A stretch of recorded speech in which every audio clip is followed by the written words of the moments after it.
কাজে যারা আজকে গণভোটকে দুর্বল করবার চেষ্টা করছেন কিংবা গণভোটের আইনি তর্ক তুলছেন, তারা আসলে কতটা জুলাই বিপ্লবকে ধারণ করেন সেটা নিয়ে আমার সন্দেহ আছে। কাজেই আমি বলবো যে জুলাই বিপ্লবকে ধারণ করলে গণভোটকে আমাদের বিনা বাক্য ব্যয় এবং বিনা তর্কে আমাদের মেনে নিতে হবে যে এটাই জনগণের অভিপ্রায়, এবং জনগণ 70% ভোট দিয়ে সেই অভিপ্রায় আমাদেরকে জানিয়ে দিয়েছে। এবং যারা বিপ্লব করেছে আমাদের তরুণেরা, অনেকের ছবি আছে এখানে, অনেকের নাম আছে, মুগ্ধর ছবি দেখছি, আবু সাইদের নাম দেখছি, যারা শহীদ হয়েছে, জীবন দিয়ে গেছে, জীবন দিয়ে বিপ্লব করেছে, তাদের কিন্তু একটা দাবি ছিল যে রাষ্ট্র মেরামত করতে হবে, এটা যেন আমরা ভুলে না যাই। এবং রাষ্ট্র মেরামত যদি করতে হয় তাহলে অবশ্যই আমাদেরকে সংস্কার করতে হবে। সেই সংস্কার সরকার পরিচালনায় করতে হবে, সেই সংস্কার সাংবিধানিকভাবেও আমাদের সেই সংস্কার করতে হবে।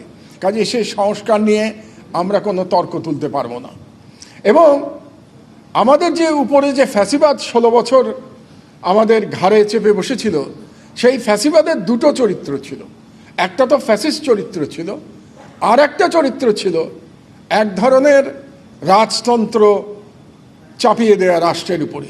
আপনাদের নিশ্চয়ই মনে আছে যে শেখ হাসিনা তার পিতাকে, শেখ মুজিবুর রহমানকে একজন দেবতা হিসেবে আমাদের সামনে তুলে ধরার চেষ্টা করেছিল, এবং সেই দেবতার মাধ্যমে একটা অলিখিত রাজতন্ত্র কায়েম করবার চেষ্টা করেছিল।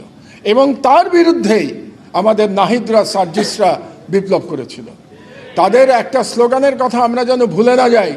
একটা গুরুত্বপূর্ণ স্লোগান ছিল সেই সময়, একটা স্লোগানের কথা আমরা আজকে শুনেছি, গোলামি না আজাদি, আজাদি আজাদি। আর একটা গুরুত্বপূর্ণ স্লোগান ছিল, দেশটা কারো বাপের না। তো দেশটা কারো বাপের না বলার অর্থই হচ্ছে যে এই দেশের মালিক জনগণ, এবং জনগণের ইচ্ছাতেই এই দেশ পরিচালিত হবে।